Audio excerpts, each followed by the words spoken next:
Oke, kita jadikan admin.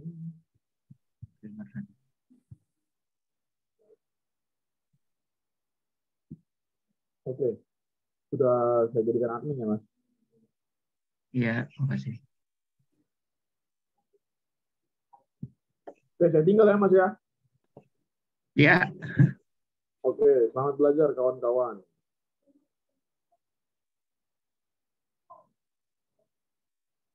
Selamat menikmati dan semoga setelah selesai masih waras.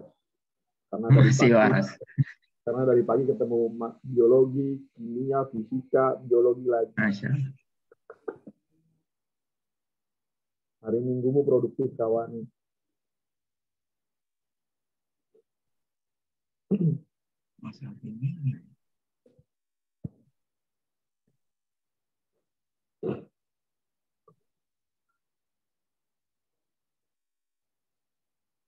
Kimia tadi lama banget ya Allah ya. Itu menandakan bahwa kami Alternativa bukan lembaga profit. Ya, kami non profit yang mengutamakan kalian para peserta.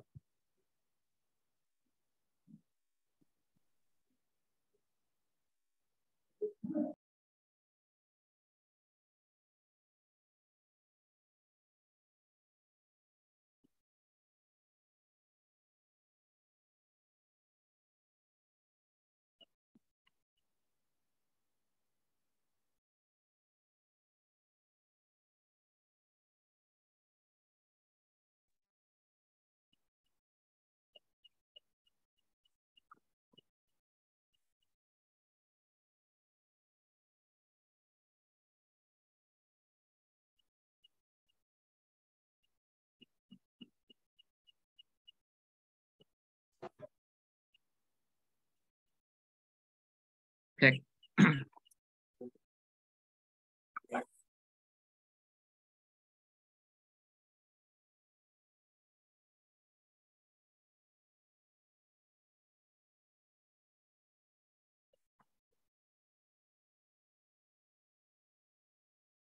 Ada yang bisa merespon? Saya ganti mic ini. Kalau yang ini jelas ya?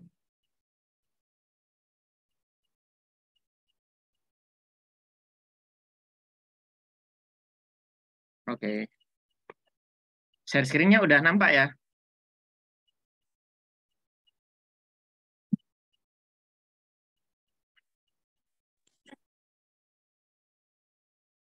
Oke. Ya baik, teman-teman, kita langsung mulai saja ya. Sorry bukan agak lagi ya, ini hampir setengah jam lewatnya.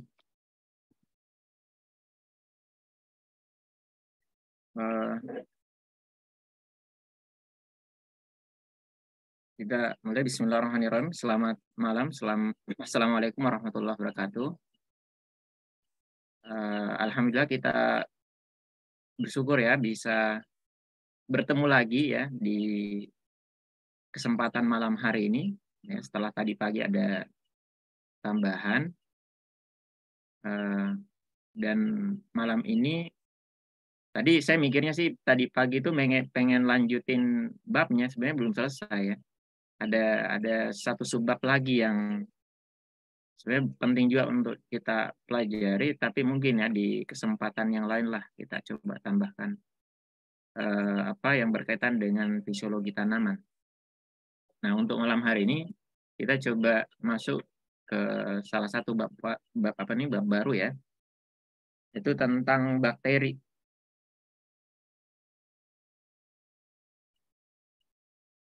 Nah, kurang lebih ini ada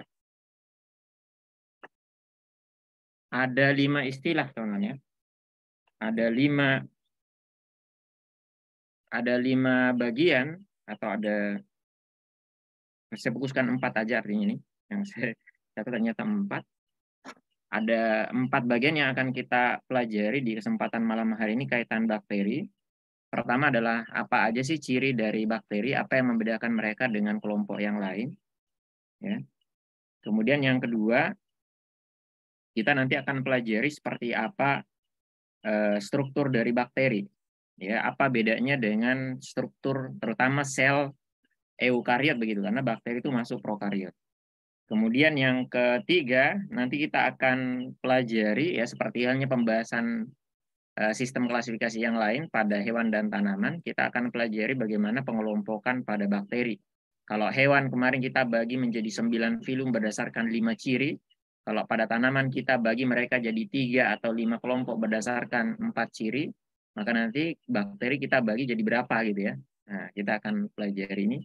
Kemudian yang terakhir nanti kita akan pelajari tentang metabolisme dan bentuk adaptasi bakteri, yang mana mereka punya keragaman yang tinggi ya dibanding kingdom-kingdom yang lain gitu.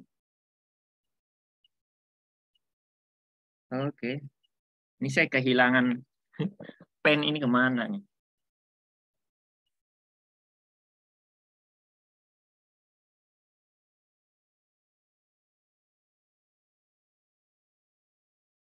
Organisme hidup yang punya ciri, jadi ini jelas ya. Bersel tunggal, prokariot, berkembang biak dengan membelah diri serta tidak memiliki mitokondria dan seterusnya. Ini digolongkan ke dalam kingdom apa, teman-teman? Jelas jawabannya ya. Jawabannya jelas, yaitu kingdom Monera ya. Kenapa? Ya, karena kita lagi belajar bab ini. Kita lagi belajar Monera, nggak mungkin kita bahas yang lain ya. Mudah nanti ciri-ciri yang tadi disebutkan di soal ini, teman-teman ya. Ini terutama membedakan dia dengan kelompok eukariot seperti ini. Ada yang bersuara ini.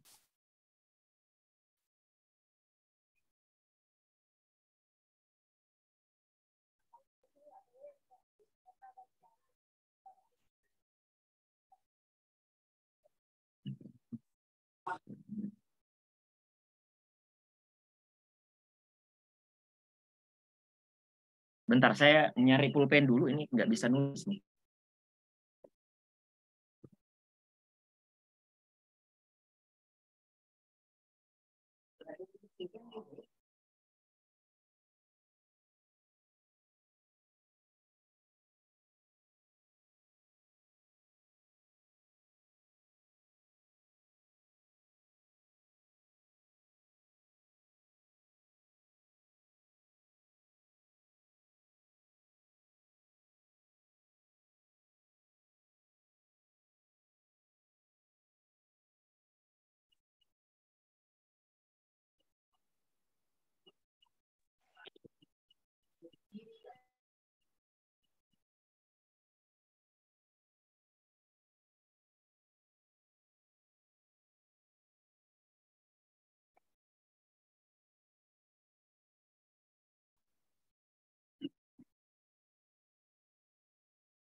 Cek.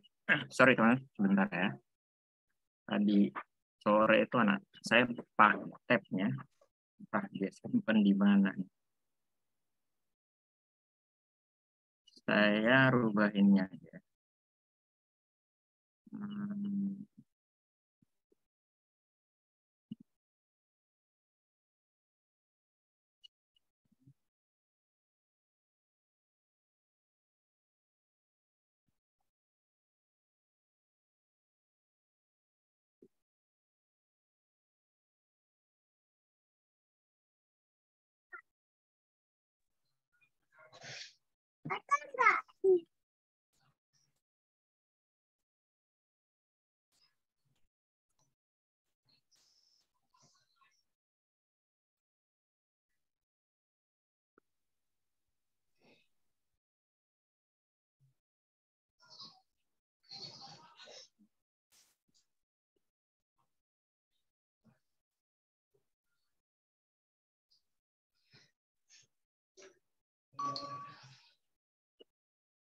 Oke, kita pakai PPT aja nih jadinya.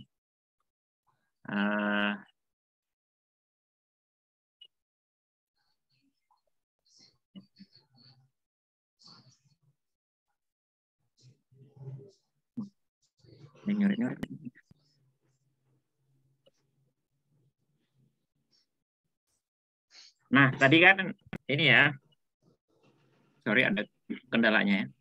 Nah, pertama kita bahas dulu nih, apa ciri bakteri ya, apa yang membedakan mereka dengan kelompok makhluk hidup yang lain.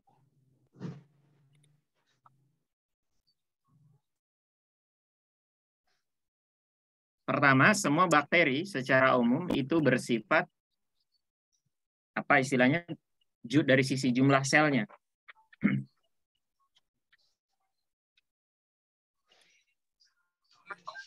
Oke, mantap. Pertama, uniseluler.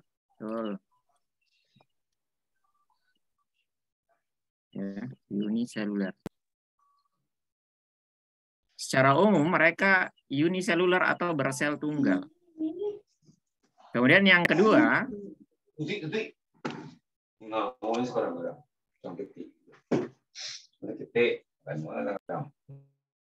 oke, sebentar. Yang kedua, mereka bersifat tadi betul ya, istilahnya prokariot. Nah, jadi mereka uniseluler, kemudian prokariot.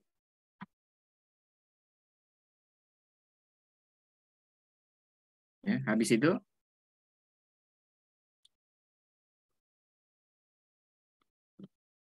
PPT jadi teman-teman. Terus bakteri itu nggak bisa dilihat dengan mata telanjang. Apaan tuh? Apa maksudnya? Tidak bisa dilihat dengan mata telanjang. Jadi teman-teman harus melihatnya menggunakan alat. Ya. Maka dia bersifat ya betul, mikroskopis. Dia termasuk mikroorganisme ya. Jadi ukurannya itu kurang lebih 5 mikro ya, yang paling kecil ya sampai 5 mikrometer.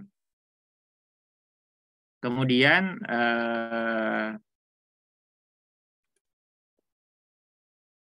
bakteri itu secara umum dia punya dinding sel.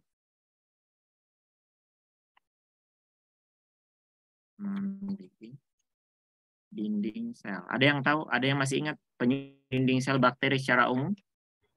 Yang membedakan dia dengan kelompok jamur dan tanaman terutama ya. Jamur, tanaman, dan alga itu punya dinding sel. Cuman penyusun dinding sel mereka itu istilahnya beda. Ya, nama senyawanya peptidoglycan.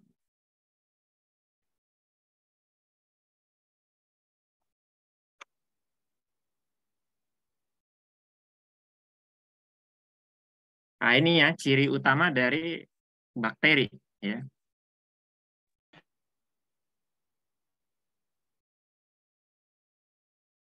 Nah, coba mungkin bisa ditambahin nanti berdasarkan soal-soal yang ada di sini ya. Pertama, ini ada soal tadi. Sifat apa yang dimiliki oleh kelompok Eubacteria?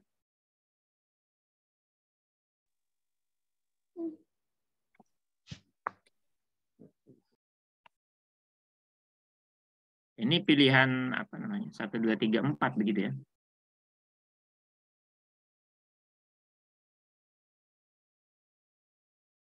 Maka ciri pertama yang terbersit di kepala kita adalah ciri yang tadi teman-teman udah sebutkan.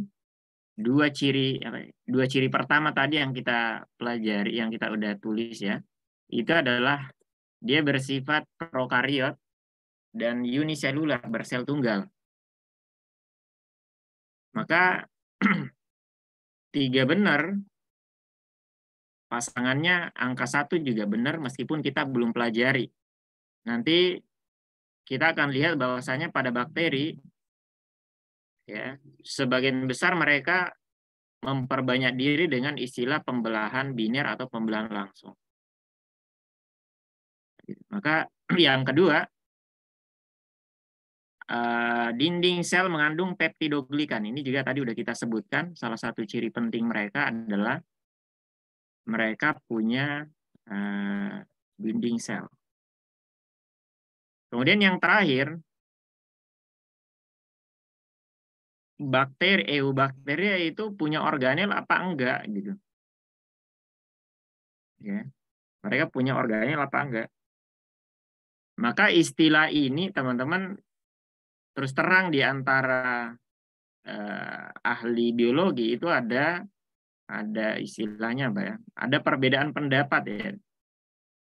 Nanti kita lihat juga di soal-soal SIMAK, kadang juga mereka nggak konsisten menggunakan istilah organel gitu.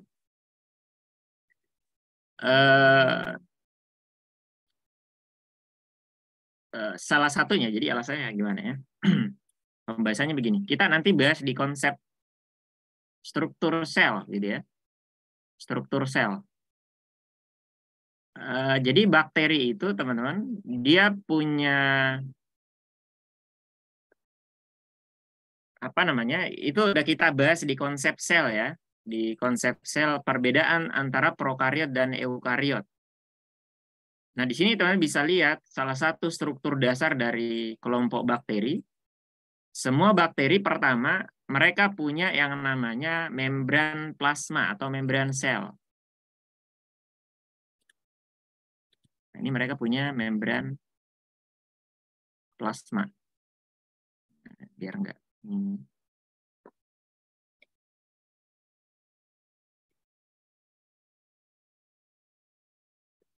Nah, pertama mereka punya membran plasma.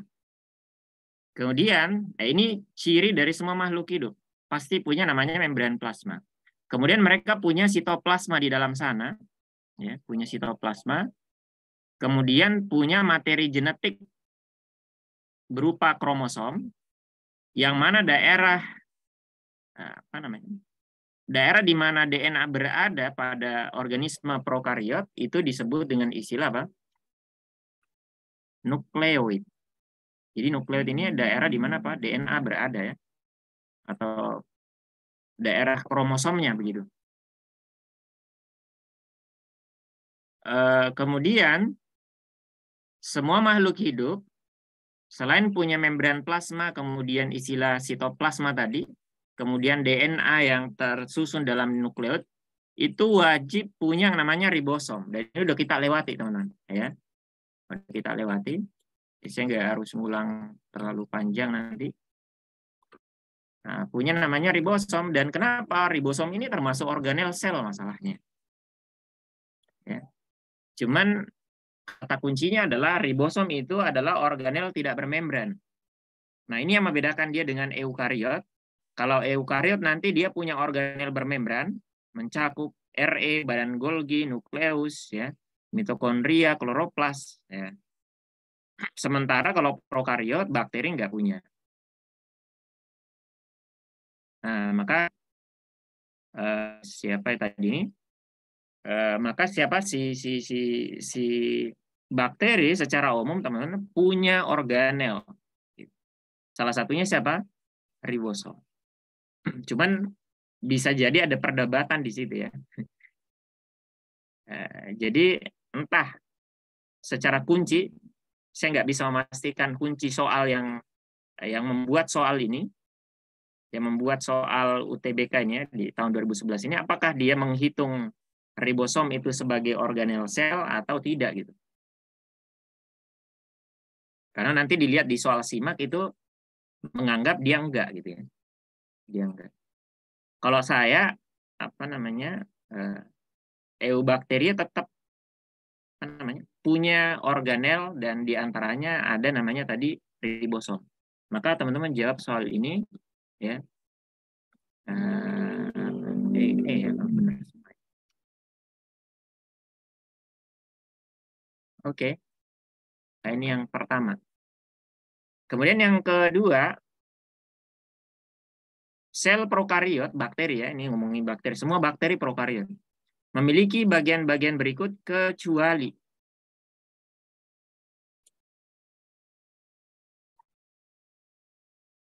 ada yang punya argumen yang atau punya pendapat dari 5 pilihan. Sorry teman-teman, malam ini agak sedikit keterbatasan saya ini. Entah pennya itu di mana.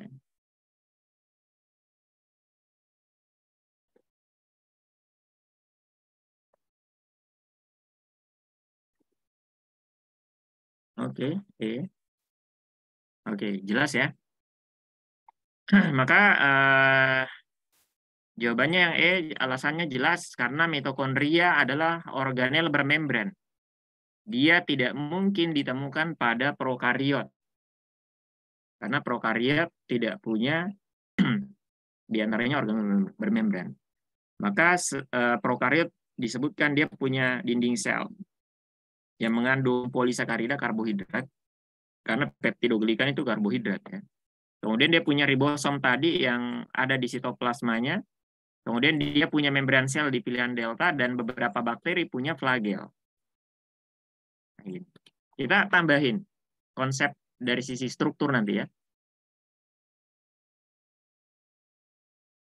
Kemudian kita ke soal ini dulu sebelum ke struktur mungkin. Ini dulu kita habiskan soal karakteristik. Kriteria berikut dimiliki oleh sel prokariot kecuali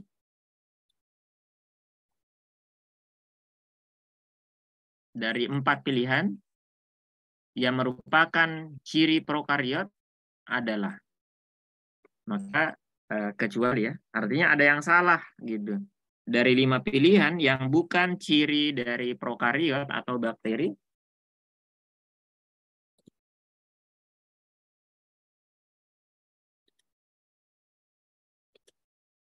ya oke. Jadi di pilihan pertama, bakteri tidak memiliki membran inti. Nah, ini salah satu perbedaan prokariot dan eukariot. Kemudian tidak memiliki mitokondria dan kloroplas. Istilahnya tidak punya organel bermembran ya. Kemudian memiliki ribosom yang tersebar di sitoplasma. Betul, semua makhluk hidup wajib punya sitoplasma. Kemudian yang keempat, memiliki sistem membran dalam atau disebut dengan istilah sistem endomembran. Maka pilihan keempat ya. Pilihan keempat ini yang salah. Kenapa? Karena bakteri tidak punya sistem membran dalam. Mereka nggak punya organel bermembran maksudnya. Kayak ini teman-teman jawab delta.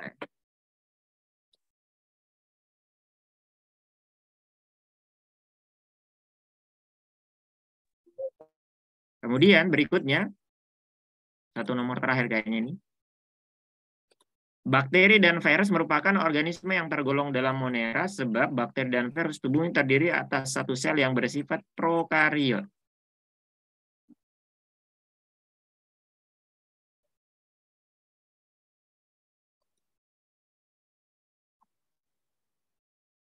Oke. Oke.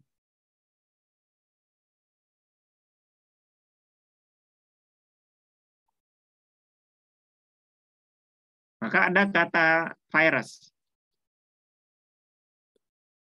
Ya. Virus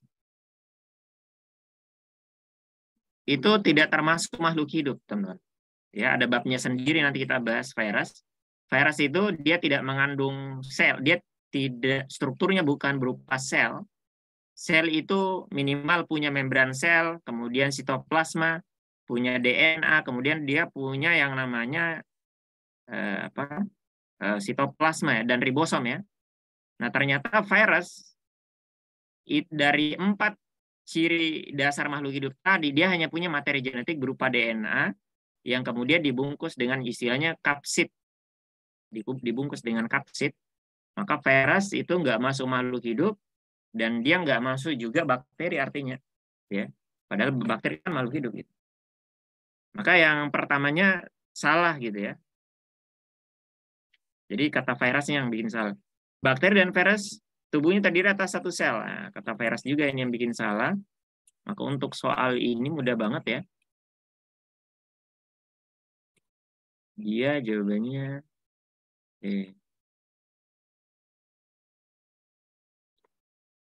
ya betul. Virus itu aselular istilahnya, betul.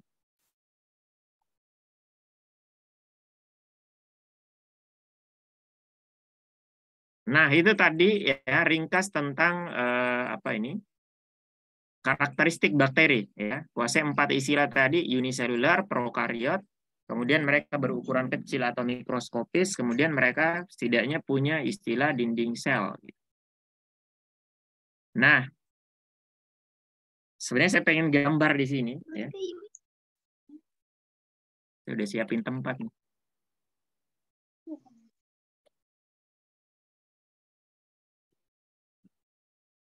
Ah, gini aja.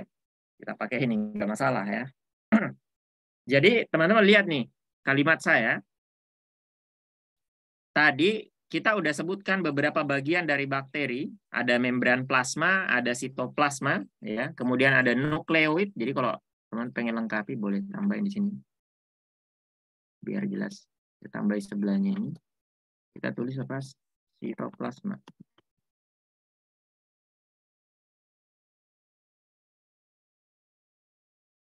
Nah, jadi mereka punya sitoplasma di sana. Ya, jadi membran plasma bagian terluar dari selnya. Secara umum gitu ya. Membran plasma adalah bagian terluar dari sel. Kemudian di dalam sana ada ruangan yang disebut dengan istilah sitoplasma. Ruangannya disebut sitoplasma. Kemudian di dalam sitoplasma terdapat DNA. Yang mana DNA itu kemudian membentuk yang namanya nukleoid. Maka nukleoid ini kenapa? Mengandung, kita sebut kalimatnya, jadi nukleoid itu daerah yang mengandung apa? DNA kromosomal. DNA kromosomal. DNA yang membentuk kromosomnya. Ya kalau pada manusia jumlahnya ada 46 yang terletak di nukleus. Kalau pada bakteri DNA kromosomalnya secara umum biasanya jumlahnya 1 dan bentuknya bulat. Teman-teman. Ini bentuknya bulat ini. Jadi kalau teman-teman lihat ini semraut ininya benangnya itu sebenarnya dia satu benang melingkar begitu, kemudian dia apa itu acak begitu ya. Nah, kemudian tadi dia punya dinding sel tambahan, dia punya dinding sel. Jadi berapa yang saya sebut ini namanya? Nah, 1, 2, 3, 4, 5 ya. Jadi 5 ini yang saya biruin ini adalah 5 komponen dasar dari bakteri. Artinya apa? Secara umum semua bakteri punya 5 komponen dasar ini. Nah, ada komponen tambahan yang mana ini hanya ada pada bakteri tertentu, tidak ada pada bakteri lain, teman-teman. Ya, apa contohnya?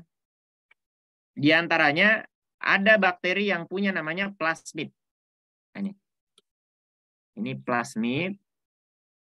Ada istilah plasmid ini. Saya bedain warnanya ya. Yang warna apa?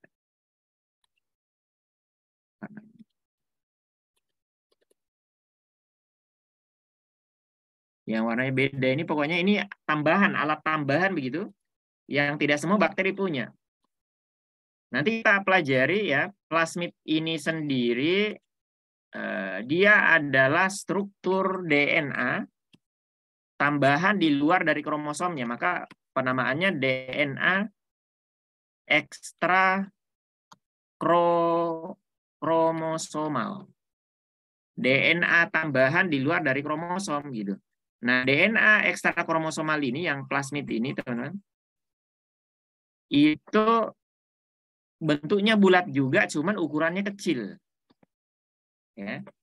Dia punya fungsi tertentu pada bakteri, diantaranya dia plasmid apa namanya? Dia berfungsi untuk menyebabkan bakteri itu resisten terhadap antibiotik. Di antaranya nanti kita pelajari 1 dari 5 fungsi plasmid ya. Itu adalah menyebabkan dia jadi resisten terhadap antibiotik. Ini alat tambahan pertama. Yang kedua nanti ada istilah kapsul. Gitu. Jadi di luar dari dinding sel, ya, di luar dari dinding sel suatu bakteri ada lagi pembungkus tambahan. Tapi tidak semua bakteri punya, ya. Namanya kapsul, dan bedakan istilah kapsul dan kapsid. Kalau kapsid itu istilah untuk virus, dinding sel virus, bukan dinding sel, dinding dari virus, ya. Sementara istilah kapsul ini hanya ditemukan di bakteri. Itu alat tambahan yang bungkus dinding dari bakteri itu. Fungsinya apa kita lihat? Sekalian bahas soalnya. Ini kapsul. Jadi udah berapa? Udah dua alat tambahan, ditambah sebelah kiri, teman-teman lihat ada istilah flagel, ya, flagel sama fili atau pilus. Ya, kita kenalnya pilus yang enak itu.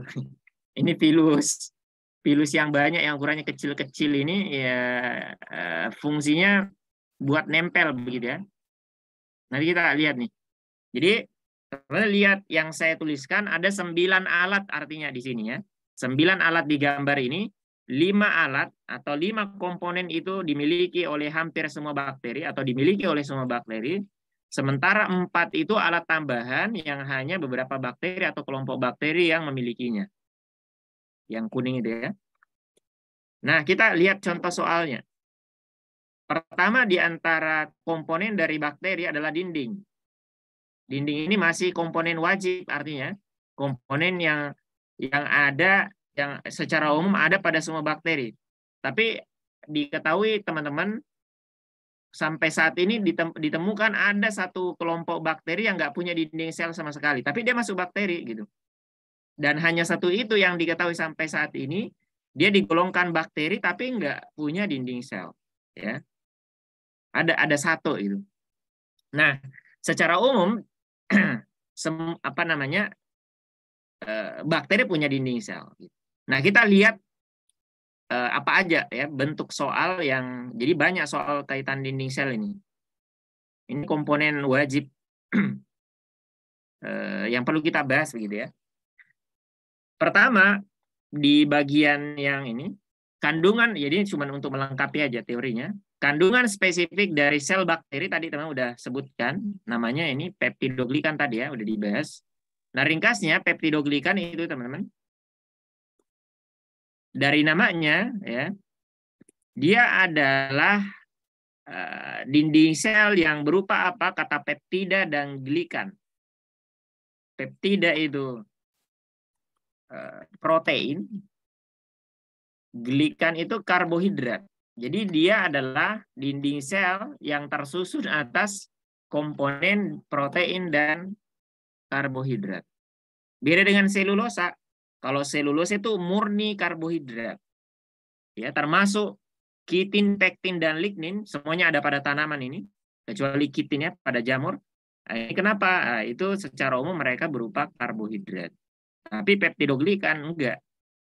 Ya, dia gabungan protein sama karbohidrat. Kemudian yang kedua, kita coba lihat soal yang sebelahnya.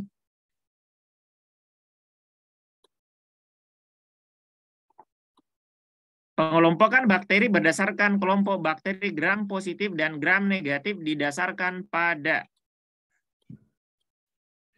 Nah, ini ada kata kunci penting nih, teman. Ya, sering banget istilah ini. Ada istilah gram positif dan ada gram negatif.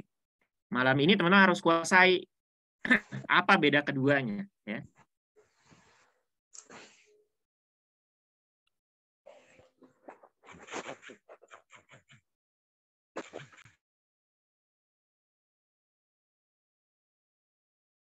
Nah, kita jawab ini.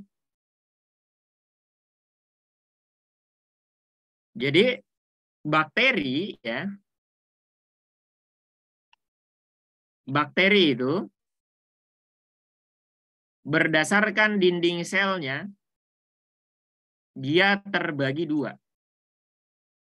Jadi struktur dari dinding sel bakteri itu ada 2 macam gitu, ya.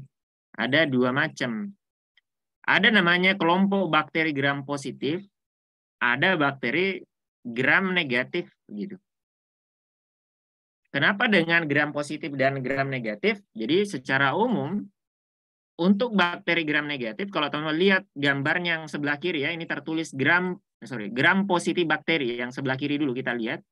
Kenapa dengan bakteri gram positif ya? Teman-teman bisa lihat gambarnya ini ada tertulis plasma membran. Ya, membran plasma. Nah, tadi kita sebutkan setelah membran plasma itu ada dinding di luarnya. Gitu. Pada bakteri gram positif ya, setelah membran plasma, kenapa? Dia punya dinding sel yang berupa peptidoglikan, itu tertulis peptidoglikan layer ya. Dia berupa peptidoglikan dan peptidoglikannya itu tebal banget. Tebal. Nah, ini teman bisa lihat di bawahnya tuh. Have a cell wall made of peptidoglican. Tebal ya. Sementara itu bakteri gram negatif, kalau teman lihat, ini ada membran plasma. Bagian paling bawahnya ya, membran plasma. Jadi di dalam ada sitoplasma, terus ada membran plasma. Terus apa? Setelah membran plasma juga ada dinding sel atau peptidoglikan, tapi kenapa? Ukurannya lebih tipis begitu. Peptidoglikannya tipis. Beda dengan bakteri gram positif ya, peptidoglikannya tadi tebal. Maka dia dari sisi ini kekurangan gitu.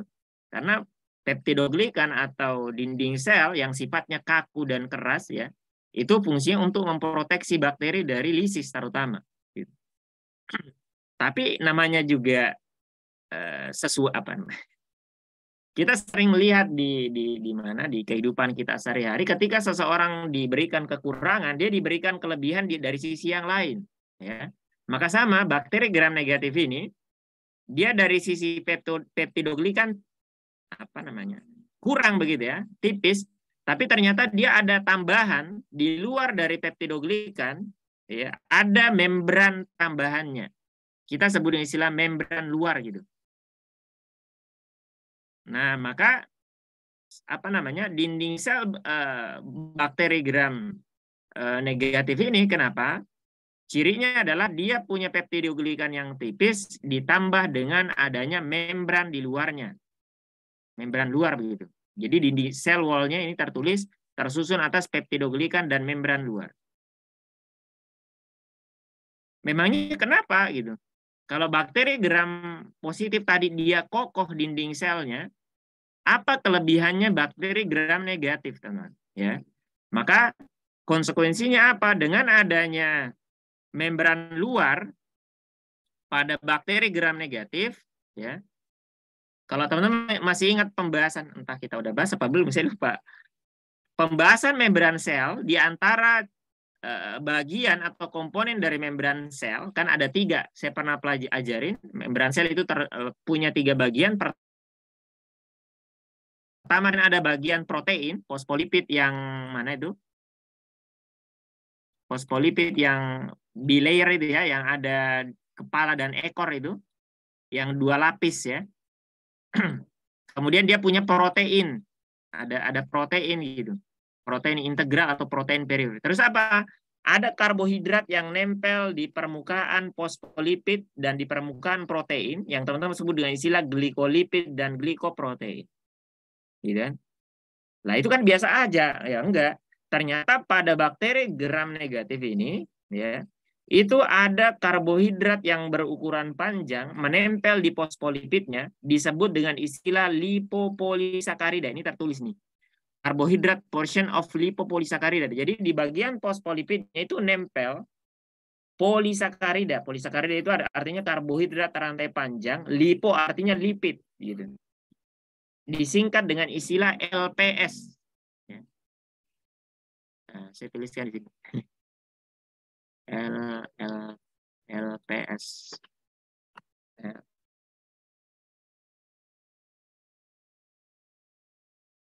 Jadi memangnya kenapa dengan LPS?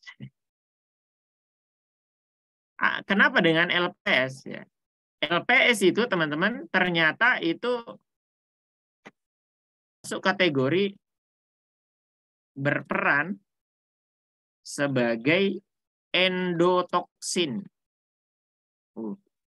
Apa tuh?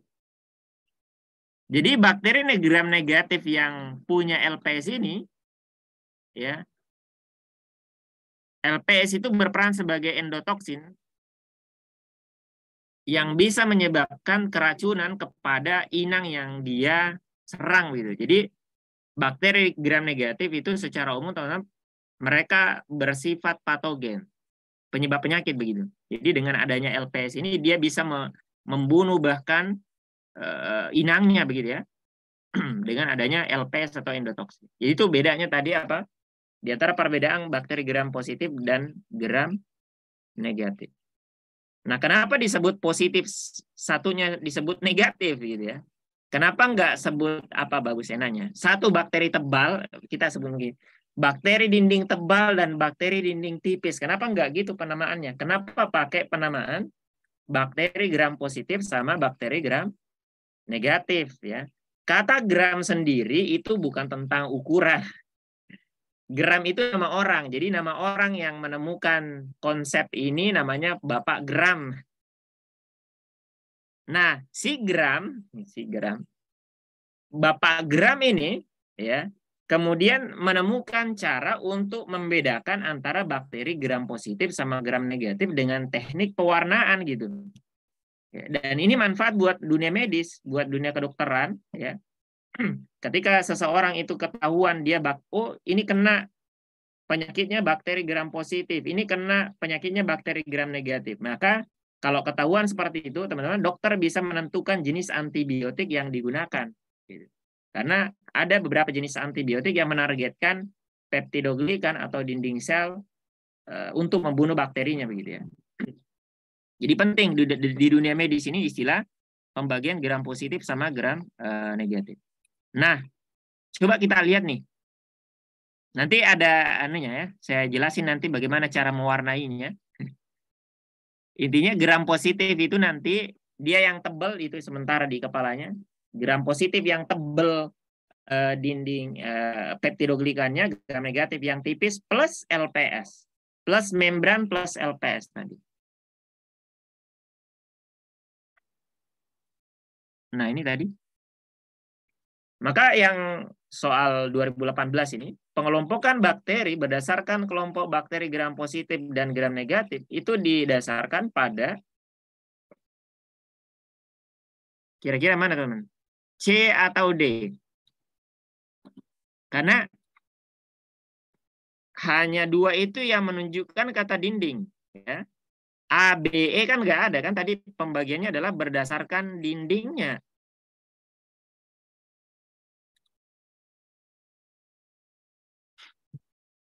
C apa D? Apa bedanya kata C dan D? Ada bisa melihat perbedaan C dan D, pilihan C dan D?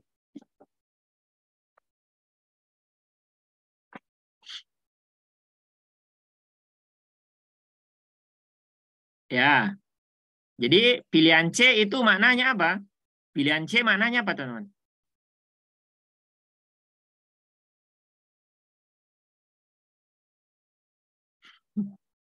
Ya, betul.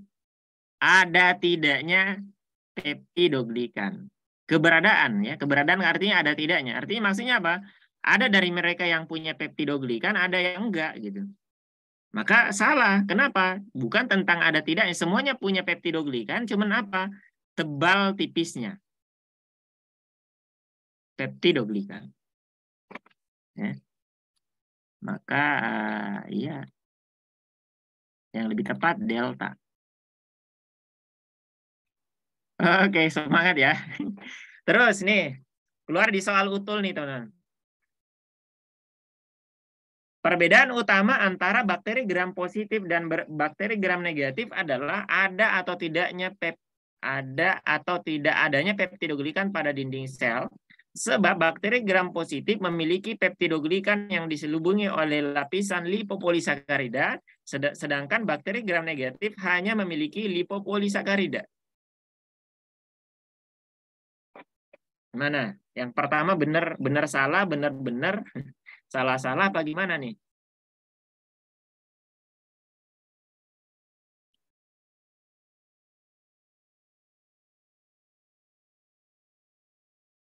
Oke, yang pertama jelas tadi udah dilewati, ya. Kedua-duanya punya peptidoglikan gitu. Maka yang ini salah. Salah gimana? Merah ini.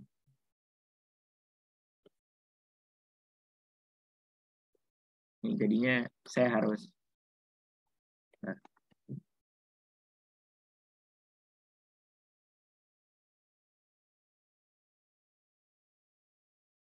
ini salah. Ya, yang bawah juga salah. Maka jawabannya error. Apa langsung error aja? Langsung aja. Ya, jadi yang bawahnya salah sebab bakteri gram positif harusnya apa? Memiliki peptidoglikan yang lebih tebal, ya. Kata LPS-nya salah. Karena LPS ini harusnya ada pada bakteri gram negatif tadi. Ini yang bikin salah. Sedangkan bakteri gram negatif, ini kata hanyanya salah ya. Harusnya dia bilang cukup. Sedangkan bakteri gram negatif memiliki LPS, itu bisa.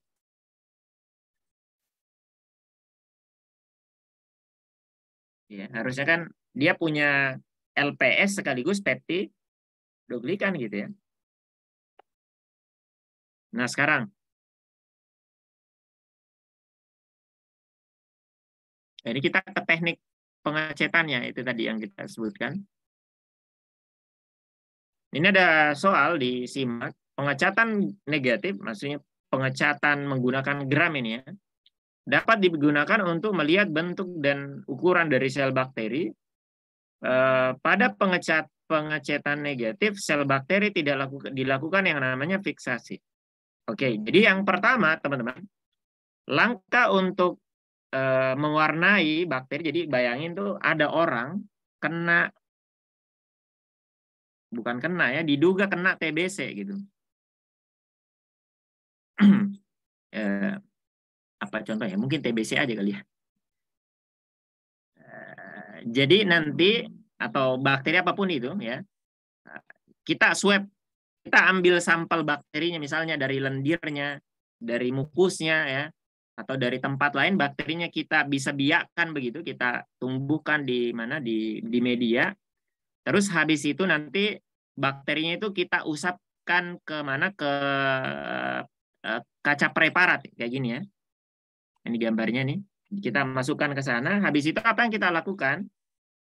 Pertama nanti bakteri itu kita harus istilahnya difiksasi. Teman-teman. Urutannya itu fiksasi. Ini fixation ya. Apa gunanya fiksasi itu? Fiksasi itu tujuannya dua. Pertama adalah untuk nempelin ke kacanya biar dia nggak pergi-pergi begitu ya. Kan di fiksasinya itu sebenarnya ada dua metode, bisa dipanasin di atas api begitu ya. Dipanasin di atas api biar dia mungkin istilahnya kering begitu karena dia biasanya basah ya. Tujuannya itu, atau juga untuk bunuh bakterinya karena kadang kan dia bakteri, kalau terutama kalau bakteri berbahaya kan. Jadi itu gunanya tuh dua, yang pertama tuh difiksasi dulu tuh teman-teman ya. Habis difiksasi diapain? Dikasih pewarna. Nah, pewarnanya pakai namanya kristal violet. Inilah pewarna utamanya. Ya, ini pewarna utamanya. Habis dikasih kristal violet, kalau di sini yang menyebabkan dia warnanya ini ya. Dikasih ini nama istilahnya iodin ini untuk menguat. Jadi kristal violet ini teman-teman, ini pewarna yang dia senang dengan peptidoglikan. Kristal violet ini kalau ketemu peptidoglikan dia akan berikatan kuat begitu. Ya. Kemudian nanti dikasih iodin ini tujuannya lebih ke menguatkan agar kristal violet itu semakin tambah kuat nempel di mana? Di peptidoglikan, di dinding selnya begitu. Nah, habis itu tadi urut-urutannya begitu ya. Habis dikasih dua pewarna tadi ya. Habis itu dikasih zat yang bisa menghilangkan istilahnya dekolorisasi, biasanya pakai alkohol atau etanol gitu. Jadi urutannya tadi kasih kristal violet gini ditetesin ya. Habis itu dikasih iodin tadi untuk ini menguatkan. Habis itu dicuci pakai alkohol gitu. Tujuannya apa sebenarnya? Untuk ngilangin apa tadi? Ngilangin pewarna yang pertama tadi gitu ya. Ngilangin pewarna pertama tadi. Nah, habis itu apa? Langkah yang terakhir, dikasih pewarna namanya safranin yang menyebabkan warna pink begitu. Menyebabkan warna pink. Jadinya gimana apa sih maksudnya ini? Jadi teman-teman bisa lihat kalau dia bakteri gram positif ya, setelah dikasih alkohol decolorization ini yang gram positif ini karena tebal peptidoglikannya ya, meskipun kecuci alkohol itu nggak kecuci semua gitu. Maka dia tetap nempel kristal violet itu di dinding selnya begitu. Sehingga ketika dikasih safranin nggak bisa nempel karena ada kristal violet. Beda dengan bakteri gram negatif karena dinding selnya tipis, peptidoglikannya tipis gitu ya. Ketika dicuci pakai alkohol, maka peptidoglikan itu akan tercuci dan juga dengan apa tadi ini? Kristal violet ya, sehingga terlihat warna putih di sini ya. Sehingga ketika dikasih pewarna safran ini warna pink gitu, merah jambu, dia akan berikatan ya, atau dia akan nempel di sana, entah di membran entah di dinding, sehingga dia gram negatif itu berwarna pink. Kalau gram positif berwarna ungu sesuai dengan warna dasar tadi kristal violet itu, kalau gram negatif cirinya nanti setelah kita ini dia berwarna pink gitu. Nah, itu beda dari sisi setelah diwarnai. Nah, ini gambarnya kalau kita lihat di bawah mikroskop. Kayak gini ya. Jadi yang apa ini yang warna pink itu dipastikan gram negatif, yang ungu itu gram positif. Gitu aja, akan nampak begitu di bawah mikroskop. Ada yang bingung nggak, teman-teman? Ditanyain aja kalau bingung.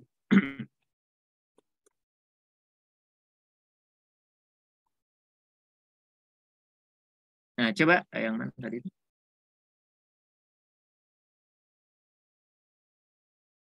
Maka yang pertama ya, pengecetan negatif ya atau pewarnaan gram istilahnya tadi ini dapat dipergunakan untuk melihat bentuk dan ukuran sel bakteri. Jadi pada dasarnya pengecatan gram ini tujuan utamanya adalah untuk membedakan yang mana bakteri gram positif, yang mana bakteri gram negatif gitu. Yang gram positif dia akan menghasilkan warna ungu, yang gram negatif ini akan menghasilkan warna merah jambu atau pink gitu.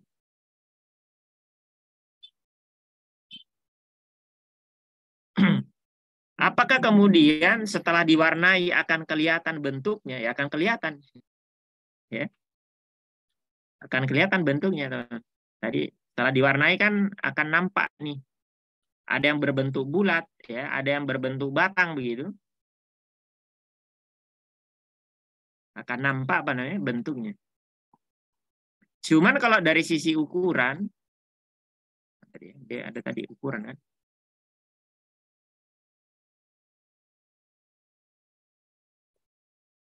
Itu tidak kalau saya kritisinya di mana di kata ukurannya itu. Jadi pewarnaannya itu tidak kemudian membuat kita bisa melihat apa namanya, menentukan ukuran dari bakterinya ya.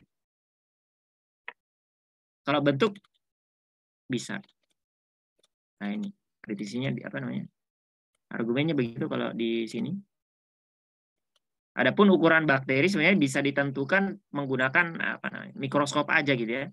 Jadi dengan melihat perbesarannya ya itu bisa di apa namanya ditentukan ukuran dari siapa bakterinya begitu. Yang sebabnya pada pengecatan negatif sel bakteri tidak dilakukan yang namanya tahap fiksasi begitu. Maka yang ini tadi itu harus ya itu tahap pertama yang harus dilakukan di pewarnaan gram. Kita harus lakukan yang namanya fiksasi begitu. Tadi fiksasinya pakai ini dipanasin ini teman-teman. Maka soal ini kita jawab salah-salah error.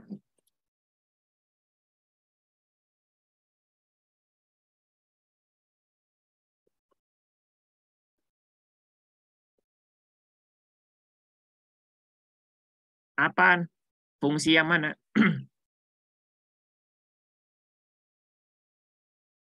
Fungsinya siapa? LPS, dinding sel atau apa?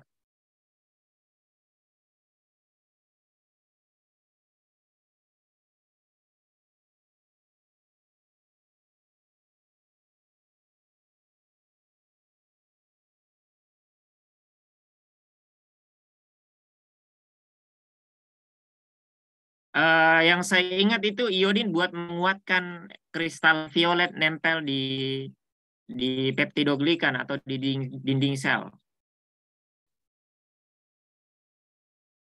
Ya, menguatkan dia.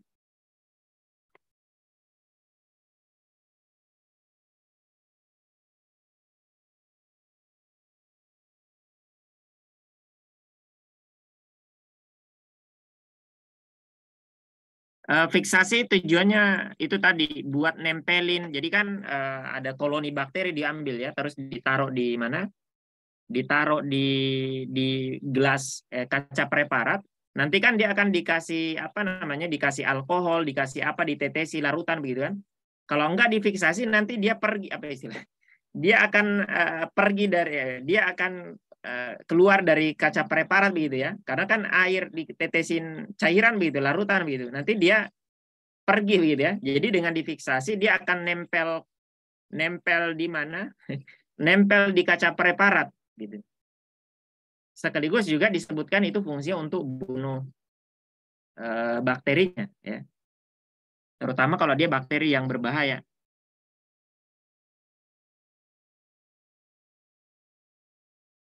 Apakah semua bakteri menyebabkan penyakit Ehrlichia dua dinding sel secara bersamaan? Oh, maksudnya gram negatif ya?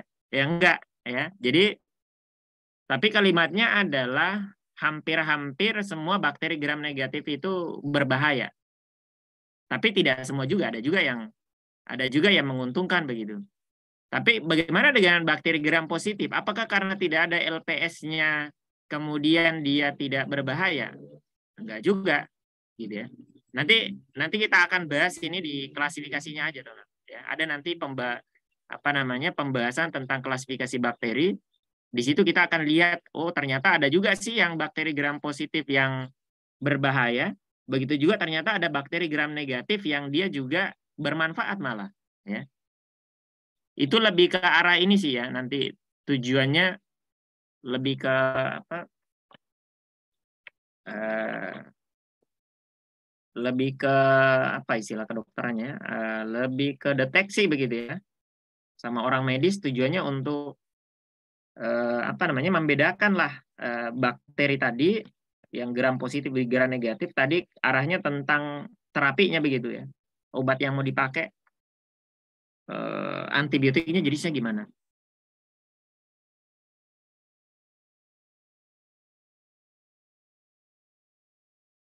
Ya betul, biar tetap di tempatnya betul. Saya susah banget sih bahasanya. LPS lipopolisakarida ini tadi ya. Itu ada dia itu nempel di mana di mana di permukaan dinding sel dari bakteri gram negatif, terutama di bagian membran luar itu. Dan dia berperan sebagai endotoksin. Pada bakteri, toksin bisa digolongkan jadi dua, ada eksotoksin dan ada endotoksin artinya. Karena ada kata endo, artinya ada ekso ya. Kalau eksotoksin artinya toksin atau senyawa yang beracun yang diproduksi di dalam sel, kemudian nanti dia akan disekresikan, dikeluarkan dari sel itu, keluar dari bakterinya, terus nanti dia akan meracuni misalnya inangnya begitu ya, sel inangnya begitu. Adapun kalau endotoksin ini dia nggak dihasilkan di dalam terus dikeluarin untuk meracuni, enggak. Si endotoksin atau LPS ini teman-teman dia bagian dari dinding sel dari inangnya, dan disebutkan biasanya dia baru menyebabkan toksin kalau dia bakterinya misalnya mati begitu ya. Bakterinya mati kemudian nanti bagian dari dinding selnya ini misalnya lepas lah begitu ya. Sehingga nanti di LPS itu kemudian bisa menyebabkan kematian pada atau ya, mungkin kematian kalimatnya bisa menyebabkan efek toksin atau kematian kepada inangnya begitu. Jadi satu semacam ekso artinya dikeluarin eksotoksin, kalau endo enggak gitu.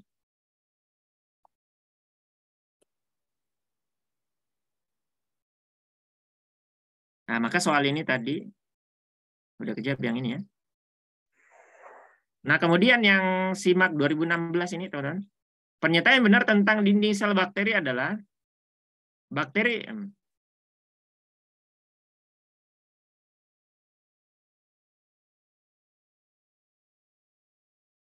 yang mana? Teman-teman coba dulu ya. Jadi dari 5 pilihan ini nanyain yang benar. Jadi ada 4 yang salah, hanya satu yang benar. Aku langsung ketemu ya. Karena ini dasar banget ya. Jadi meskipun sebenarnya kita belum pelajari tadi pengelompokannya, kalau kuasai konsep dasarnya bahwasanya bakteri itu punya dipeptidoglikan, ini udah kejawab soalnya. Ya. Maka yang A, bakteri gram negatif harusnya berwarna pink, merah jambu. Yang B, lapisan terluar dari dinding sel bakteri gram negatif adalah membran luar, tadi ya, membran luar ya, yang mengandung LPS. Kemudian yang C, bakteri gram positif dalam suasana asam harusnya berwarna apa tadi? Ungu ya. Kemudian bakteri gram positif tidak memiliki lipopolisakarida.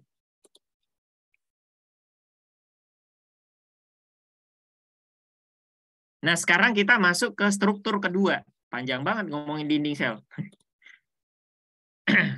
Ini tadi kita sebutkan ada 5 alat dasar ya, atau ada 5 komponen dasar pada bakteri.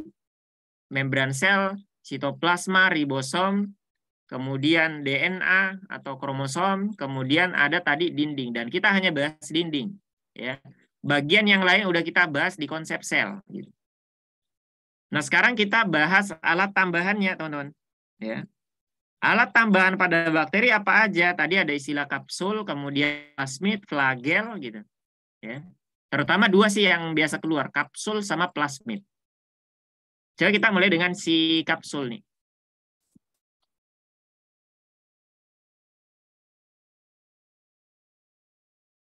Kapsul merupakan bagian dari sel bakteri yang tersusun atas polisakarida dan memiliki fungsi sebagai berikut. Jadi kapsul itu bisa berupa polisakarida, karbohidrat, bisa berupa protein. Ya. Dari 5 pilihan, ada 1 yang bukan fungsi dari kapsul. Gitu. Nah, ini. Jadi ada istilah kapsul. Istilah lain ada namanya slim layer, ya. Ada istilah lain namanya biofilm. Jadi teman bisa lihat perbedaan ketiganya.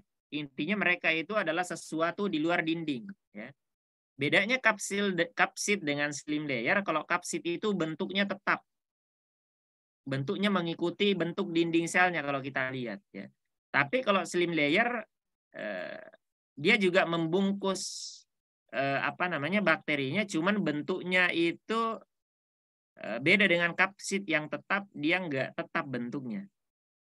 Dia apa istilahnya? Tidak beraturan lah mungkin ya. Nah. Sementara biofilm ini istilah lain, atau nanti biofilmnya nanti ya. Kita pelajari dulu yang kapsul. Ini salah tulis juga nih yang bikin. Bukan kapsid teman-teman ya. Harusnya kapsul. Kapsid itu istilah untuk siapa? Virus.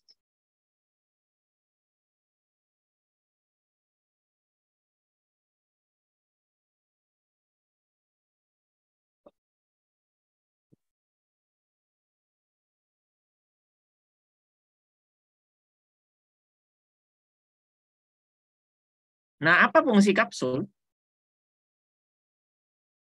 Nah, kapsul itu sendiri ya, di antara fungsi utamanya adalah dia memproteksi bakteri. Di antaranya apa? Agar dia nggak dimakan sama sel lain ya. Semisal apa? Ada bakteri, misalnya pada bakteri patogen ya.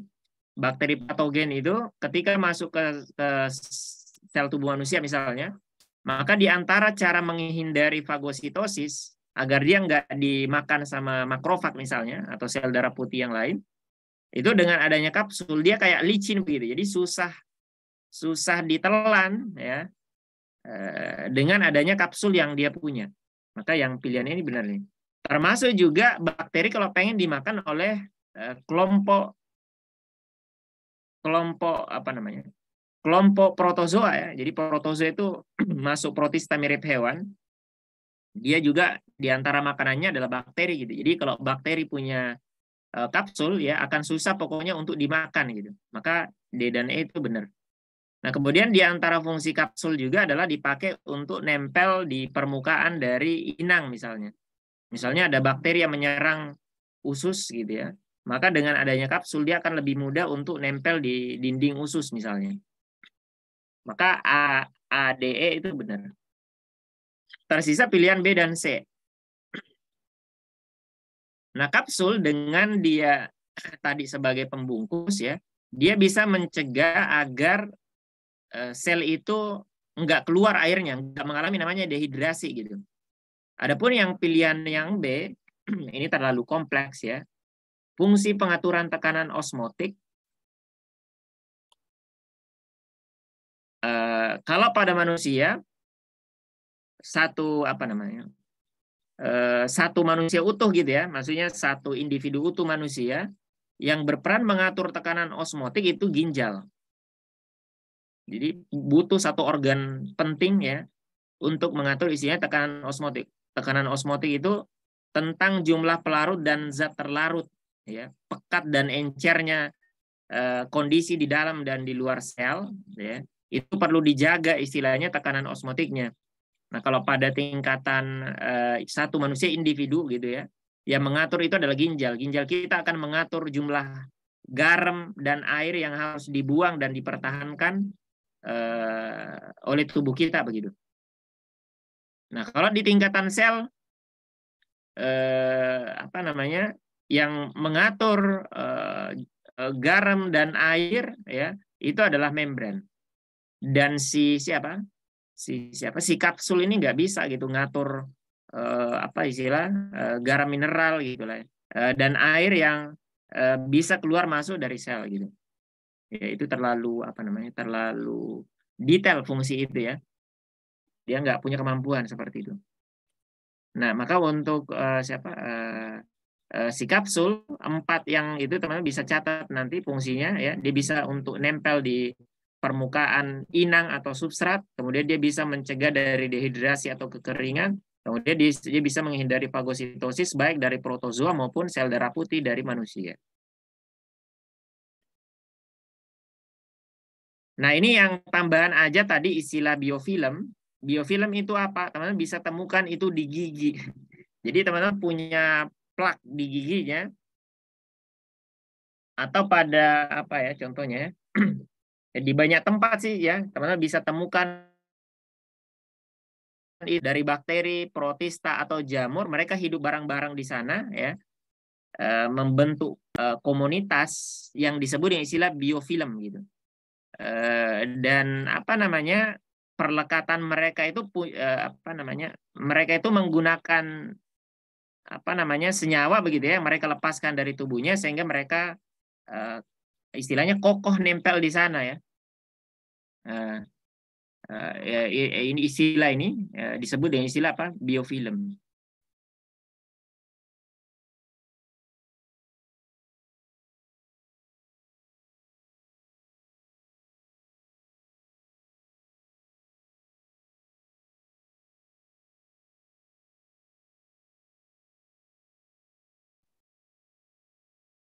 Oke, satu nomor lagi tentang kapsul. Lihat kalimatnya, virulensi akan meningkat apabila bakteri Streptococcus memiliki lapisan kapsul. Pernyataan berikut memiliki makna. Nah, istilah virulensi itu artinya kemampuan untuk apa namanya menyerang inang begitu ya, dan bisa menyebabkan apa namanya penyakit begitu ya. Kemampuan untuk virulensi, kemampuan untuk menginfeksi suatu inang sehingga dia bisa memperoleh makanan di sana. Sekaligus nanti dia bisa menyebabkan penyakit begitu. Apa hubungannya kapsul dengan virulensi? Ya. Dengan adanya kapsul dia bisa terlindungi begitu dari siapa tadi? Dari sistem imun inangnya, sehingga dia bisa lebih virulen gitu ya istilahnya. Sehingga dia bisa tetap bertahan di tubuh inang dan kemudian dia bisa tumbuh berkembang di sana dan menyebabkan inangnya sakit gitu atau bisa sampai meninggal ya. Maka yang berkaitan yang mana?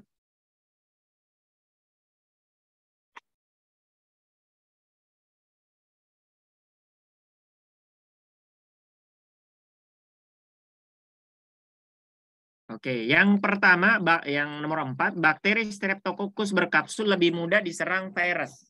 Ya. Enggak berhubungan ya.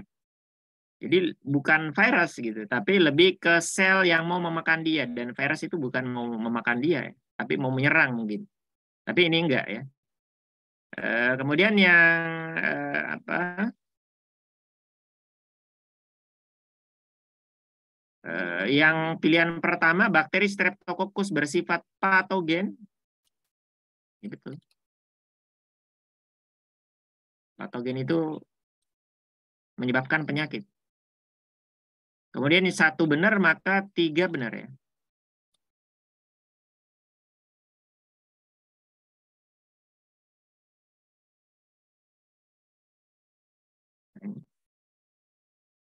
Bakteri Streptococcus berkapsul sensitif terhadap virus. Maka 2 dan 4 tadi berkaitan dan ini nggak jadi jawaban.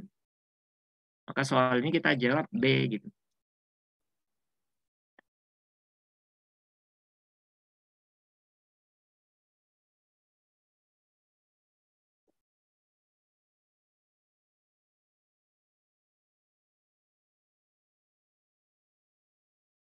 Oh, udah masuk alat ke berapa? Kedua ya.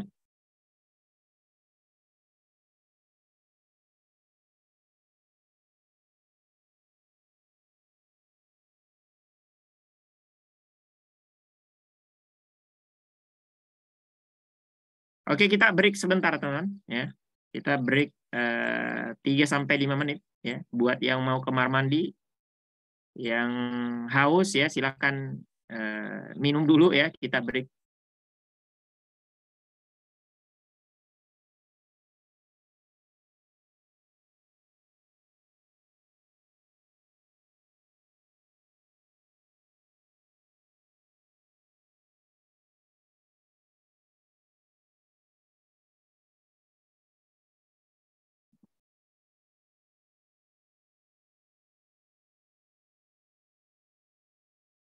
ya, bisa. LPS itu juga bisa berkaitan dengan virulensi mirip dengan kapsul tadi gitu. Intinya ada beberapa komponen pada bakteri yang menyebabkan dia bisa menyerang inang ya, dipakai sebagai alat alat buat menyerang dan mempertahankan diri dari sistem imun inang, dan ini bisa dikaitkan dengan istilah virulensi tadi.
Oke, kita lanjut ya.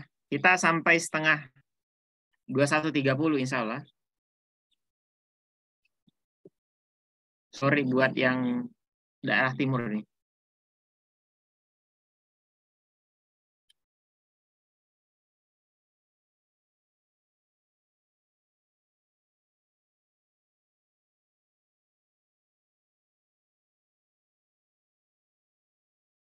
Nah, kita masuk ke bagian kedua dari alat tambahannya. Ya, tadi alat tambahan pertama adalah kapsul, yang kedua adalah plasmid. Pertama, ada soal ya. Ini untuk menegaskan plasmid itu apa? Bakteri mempunyai plasmid, yang mana plasmid itu berupa apa? Ada yang ingat nggak konsep dasarnya? Menjawab soal ini kita udah melewati 2 bab ya. Itu di bab struktur sel dan di bab substansi genetik. Sehingga teman-teman bisa jawab sebenarnya soal ini kalau udah pernah lewati 2 bab tadi, ditambah lagi kita kuatkan konsepnya di bab Kindomonera ini, konsep plasmid, itu akan kita ulang lagi nanti di bab bioteknologi, lebih jelas karena dia dipakai di sana ya.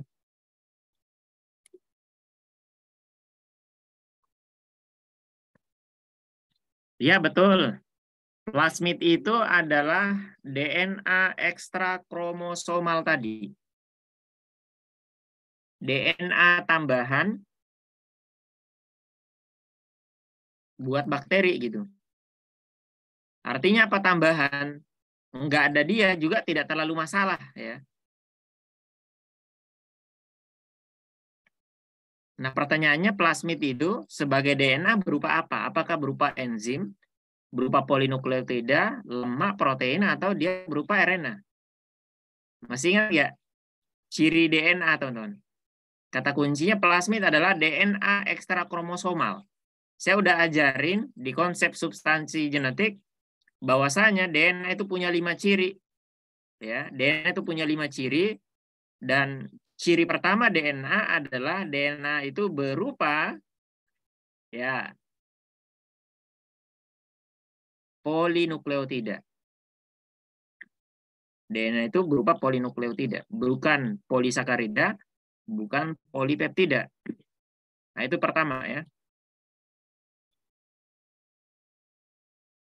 Nah, kemudian tadi kita sebutkan ciri plasmid yang berikutnya, dia selain berupa DNA ekstra kromosomal, berupa polinukleotida, dia ciri keduanya adalah dia berukuran kecil dan bentuknya bulat. Ini contoh plasmid yang sebelah kanan ini, teman. Ini contoh plasmid yang biasa dipakai di konsep bioteknologi, ya. Dia punya beberapa bagian. Kalau teman pernah pelajari konsep bioteknologi, nanti di bagian apa ini? Di bagian yang gen of interest ini ada sebelah kanan, ini tempat kita menyisipkan gen yang kita mau gitu ya. Karena plasmid dipakai sebagai vektor gitu. Nanti kita tinggal potong dia, ada cleavage site di sini pakai enzim restriksi, baru nanti kita sambungin pakai enzim ligase ya. Kemudian plasmid ini bisa dipakai sebagai vektor atau pembawa gen atau DNA menuju kemana ke organ target atau organisme target. Di antaranya mereka punya antibiotik resisten, menyebabkan mereka bisa resisten terhadap antibiotik. Kita bahas di bagian berikutnya.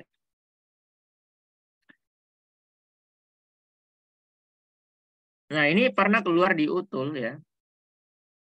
Dan mirip-mirip di soal UTBK di tahun sebelumnya kalau kita lihat.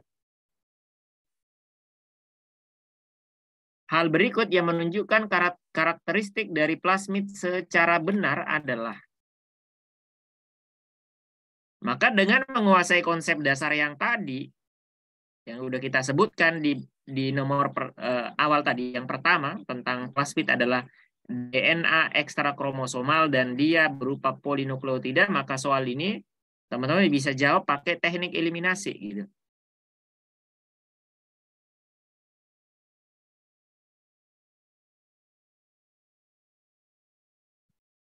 Oke. Oke. Yang pertama yang pilihan A, hanya tersusun atas RNA, salah besar. Dia berupa DNA. Ya. Yang B, plasmid merupakan inti DNA dari virus, salah besar. Ya. Virus enggak punya plasmid, yang punya plasmid bakteri. Dan ada temannya nanti kita lihat di soal yang satu ya. Kemudian plasmid itu tersusun atas RNA dan protein, salah lagi. Plasmid itu DNA pokoknya. Kemudian yang delta, plasmid itu merupakan segmen DNA pada kromosom bakteri, salah juga. Dia bilang plasmid itu ada pada kromosom bakteri, salah. Plasmid itu DNA tambahan di luar kromosom gitu. Maka dengan menggunakan teknik eliminasi, teman-teman udah bisa jawab soalnya meskipun yang pilihan E teman-teman belum pernah baca gitu. Ini informasi tambahan nanti kita akan pelajari bahwasanya apa? Plasmid itu bisa dipindahkan dari satu bakteri ke bakteri yang lain ya melalui proses yang dikenal dengan istilah konjugasi. Nanti ada materinya sendiri itu ya. Dipelajari di konsep rekombinasi DNA pada bakteri. Jawabannya E artinya. Maka soal ini terinspirasi dari soal UTBK di tahun sebelumnya. Pernyataan berikut mengenai plasmid yang benar kecuali, ini kebalikan. Ya. Yang salah malah yang mana, teman-teman? Maka pakai teknik eliminasi juga nih. Jadi cara menjawab soal pakai teknik eliminasi ya, teman-teman cari yang yakin benar dan yakin yang salah. Yang ragu tinggalin aja. Kalau ada yang teman-teman belum pernah baca, ragu tinggalin aja. Pokoknya cari yang yakin benar dan yang yakin salah. Kalau nggak pernah baca sama sekali ya udah susah itu ya. Coba gimana pakai ininya? Ada yang teman-teman yakin benar apa yakin salah nih dari 5 pilihan?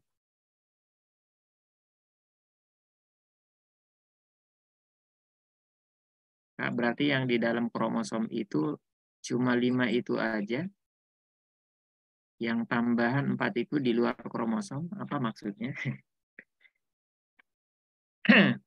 Mungkin maksud pertanyaannya Dwi ini, 5 tadi kan itu alat, tadi saya sebutkan ada 9 alat pada bakteri ya. 5 alat itu, 5 alat itu adalah 5 alat yang dimiliki oleh semua bakteri, termasuk salah satunya adalah DNA kromosomal.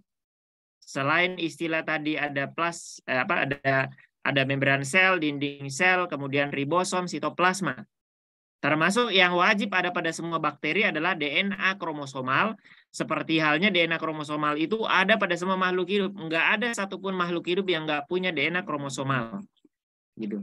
Bedanya kalau pada eukariot DNA kromosomalnya terletak di nukleus. Kalau pada prokariot DNA kromosomalnya terletak di nukleoid namanya. Begitu. Adapun 4 alat tambahan tadi ya, salah satunya adalah plasmid, dan plasmid itu adalah DNA ekstra kromosomal. DNA yang bukan ada di kromosom, DNA tambahan di luar kromosom tadi, yang ada bentuk bulat kecil tadi ya. Kalau kromosomal itu gede ukurannya, panjang dia, tapi bentuknya bulat juga. Mudah-mudahan itu ya maksudnya yang saya tangkap nanyanya begitu. Oke, thank you responnya teman-teman. Ini udah ada beberapa yang merespon ya, ada C, D, E, A gitu. Ya berdasarkan tadi informasi yang udah saya sampaikan ya, betul ya. Di antara yang kiri yang plasmid yang kita sebutkan adalah bahwasanya dia tadi bentuknya bulat. Sorry kok malah kepindah. Ini tadi udah pakai berdasarkan yang udah kita pelajari tadi saya udah sebutkan bentuknya bulat, ukurannya kecil, bisa ditemukan pada bakteri ya. Kemudian dapat ditransfer dari satu sel ke sel lain pakai apa namanya tadi? Pakai konjugasi namanya. Maka tersisa pilihan A dan B. Tersisa pilihan A dan B. Apa bedanya? Apa bedanya? Jelas ya, beda A dan B. Apa itu khamir? Ada yang tahu khamir?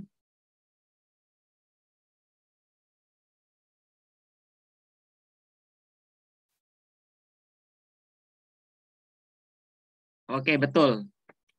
Jamur itu ada 3 kelompok. Nanti kita pelajari konsep jamur ya. Ada jamur bersel tunggal, ada jamur bersel banyak. Semua jamur bersel tunggal, bersel satu, itu disebut dengan istilah yeast. Contohnya Saccharomyces cerevisiae yang menghasilkan alkohol. Karena dia menghasilkan alkohol, disebutlah dia dengan istilah khamir. Dari kata khamer ya. Khamer itu alkohol tuh. Maka disebutlah dia penghasil khamir. Maka khamir itu jamur bersel tunggal, betul. Atau ragi nama lainnya. Apakah dia punya plasmid? Kita belum pernah baca. Misalnya ini ya. Misalnya kita belum pernah baca. Saya ajarin cara menjawab soal. Kita ragu, maka kita tinggal. Kita lihat pilihan yang B. Diperlukan untuk fungsi sel yang normal. Tadi udah kita kasih clue bahwasanya plasmid itu adalah DNA ekstra kromosomal, DNA tambahan di luar inti sel, yang mana dia itu artinya fungsinya adalah, kalimat saya tadi adalah fungsi tambahan begitu, yang mananya adalah dia semacam kebutuhan tersier begitu ya, mungkin kebutuhan, bukan kebutuhan primer begitu. Dia sifatnya tambahan yang tidak mesti sel itu punya untuk dia bisa hidup gitu. Maka yang B ini ya itu kurang tepat karena tidak diperlukan untuk fungsi sel itu agar dia tetap hidup atau normal gitu. Nah, jawabannya B. Artinya apa? Plasmid itu bisa ditemukan pada bakteri dan juga kelompok jamur bersel tunggal atau khamir. 2 kelompok itu ya yang punya istilahnya plasmid. Jawabannya B soal ini.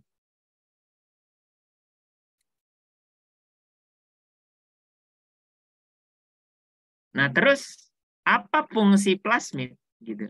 Apa fungsi tambahannya yang kita sebut tidak terlalu penting? Bukan tidak terlalu penting. Gimana mau ini ngomongnya? 5 menit lagi nih udah habis waktunya. Ini dia fungsi plasmid. Keluar di soal utul nih. Pemaparan antibiotik spesifik pada populasi bakteri tidak akan membunuh bakteri yang memiliki plasmid R.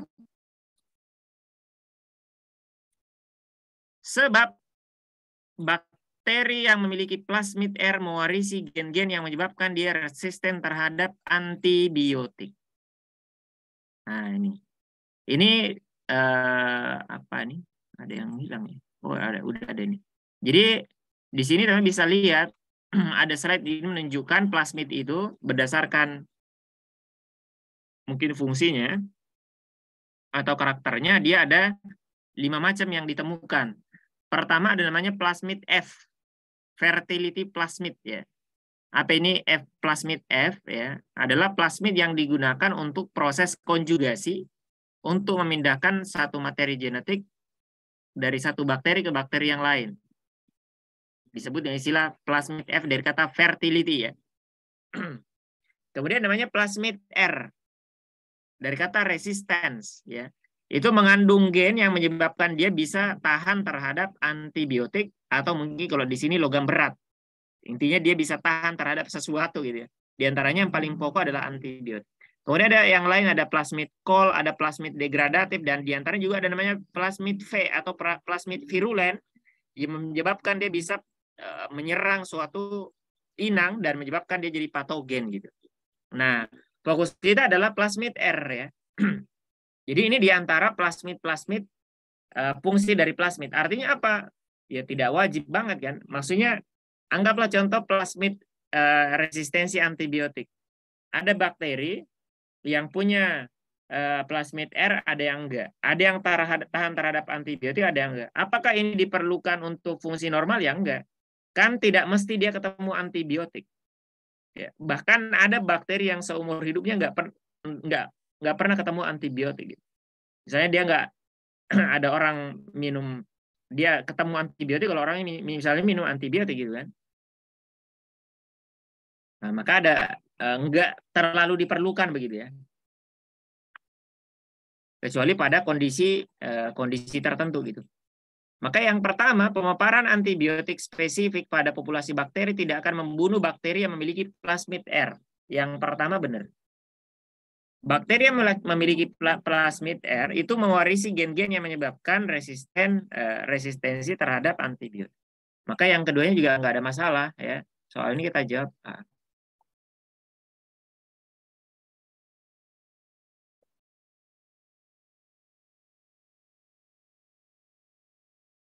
Oke, 2 menit terakhir teman-teman.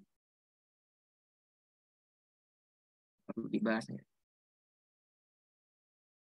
Saya lihat dulu nih. Kira-kira yang perlu dibahas mana?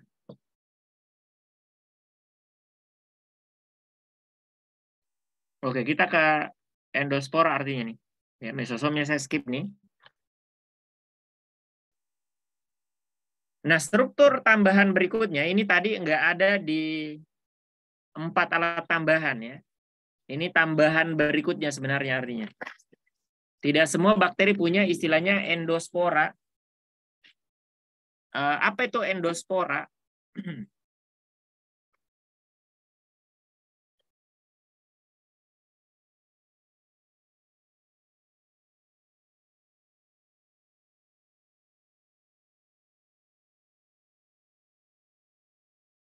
Nah, ini keluar di SIMAK. Saya pakai ini dulu yang sebagai basicnya, teman.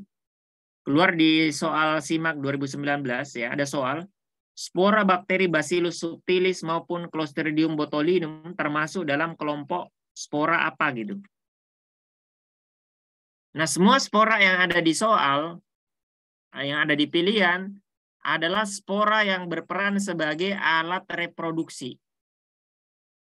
Alat untuk memperbanyak diri, baik itu spora seksual maupun aseksual. Kalimatnya begitu ya. Spora itu di kepala kita apa? Fungsinya mirip biji. Ya. Fungsinya sebagai alat perbanyakan pada makhluk hidup, baik dia dihasilkan melalui reproduksi seksual maupun aseksual. Kecuali apa? Kecuali di bakteri. Kenapa pada bakteri? Kalau ada kata kunci spora di bakteri, itu pasti bukan alat untuk reproduksi. Ya. Endospora atau spora pada bakteri disebut dengan istilah endospora, gitu ya. Nama lebih detail disebut dengan istilah endospora.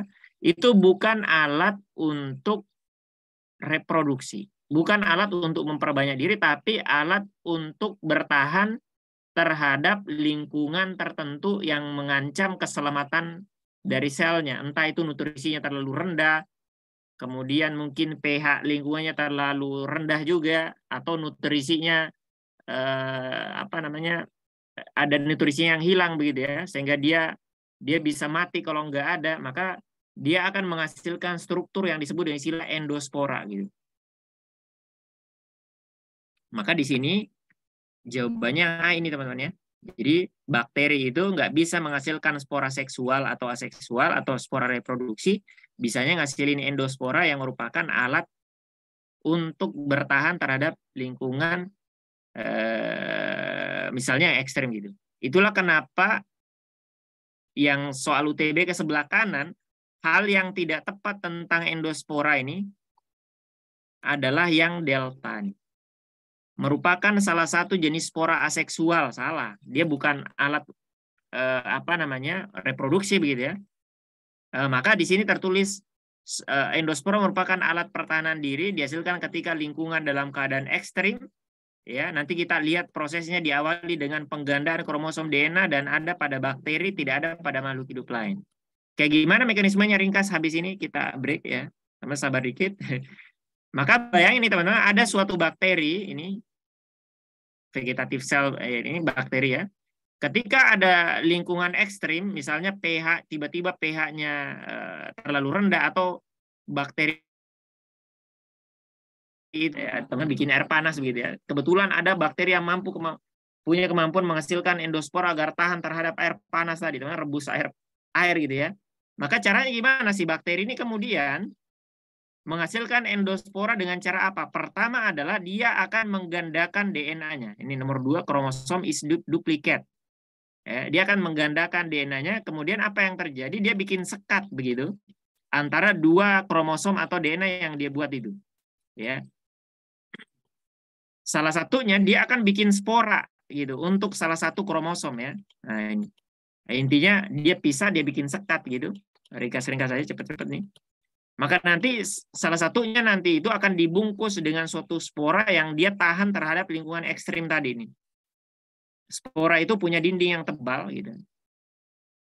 Nah, ini dibikin korteks itu bagian luar ya. Nah, kemudian apa yang terjadi ya? Dihasilkanlah endospora yang matang, yang mana di dalamnya mengandung kromosom DNA dari selnya, yang artinya dia menyandi semua sifat yang dimiliki oleh bakteri tadi. Kemudian apa yang terjadi? Secara umum nanti sitoplasma dari selnya itu dikeluarin sehingga metabolismenya nggak jalan begitu. Sehingga apa? Bakteri ini seakan-akan mengalami namanya hibernasi gitu. Metabolismenya non aktif gitu. Sampai-sampai kemudian bayangin airnya direbus terus panas tadi, pH-nya tambah kecil misalnya. Sehingga apa yang terjadi? Selnya lisis gitu ya. Selnya pecah ini. Sehingga ketika selnya pecah, endosporanya masih bertahan. Gitu. Karena tebal banget dindingnya ini sampai berlapis-lapis gitu. Sampai kemudian apa yang terjadi ketika lingkungannya kembali normal gitu ya. Ketika lingkungannya kembali normal, maka nanti endospora ini berkecambah, terjadi germinasi gitu. Sehingga kemudian dia akan membentuk sel yang baru, dia bikin dinding selnya, kemudian dia bikin mungkin ribosomnya ya atau organel-organel yang dia punya gitu. Sehingga dia akhirnya kembali normal. Apakah ini menambah jumlah bakterinya? Tidak. Satu bakteri yang hibernasi kembali jadi satu juga. Maka dia bukan alat untuk memperbanyak diri, bukan alat untuk reproduksi, tapi alat untuk mempertahankan diri terhadap kondisi yang memungkinkan dia bisa mati gitu ya. Ringkasnya itu siapa sih si endospora pada bakteri ini. Maka yang terakhir ya, penutup yang ini biar kita nggak bahas lagi besok-besok ya. Perubahan yang terjadi pada bakteri yang membentuk spora jika keadaan lingkungan tidak menguntungkan adalah tersebut di bawah ini kecuali ada yang nangkep tadi kalimatnya. Teman-teman baca aja satu persatu bawah ringkas. Kayaknya kalau ada kalimat yang teman nggak pahamin, skip aja, cari pilihan yang tadi udah saya jelasin.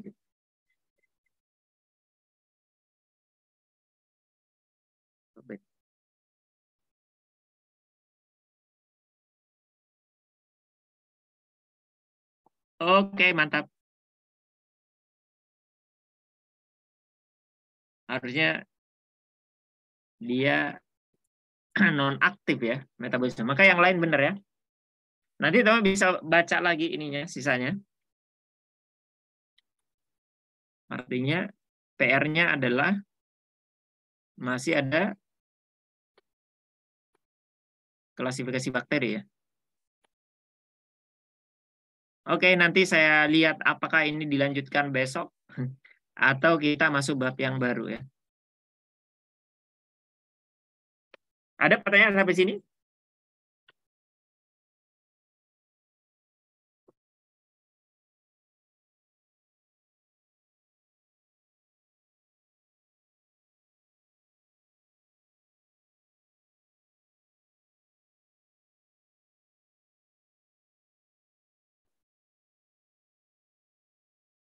Ya.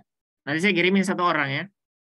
Nanti yang di-share ke yang lain gitu. Ya, baik teman-teman, saya kira itu ya untuk pertemuan malam hari ini. Insya Allah kita akan lanjutkan pembahasan materi dan soal di pertemuan besok hari ya. Tetap jaga kesehatan ya, jangan begadang larut malam ya.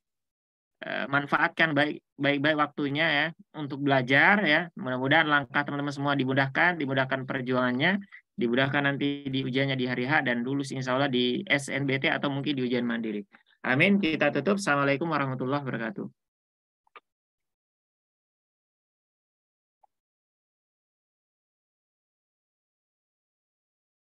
Ya, sama-sama.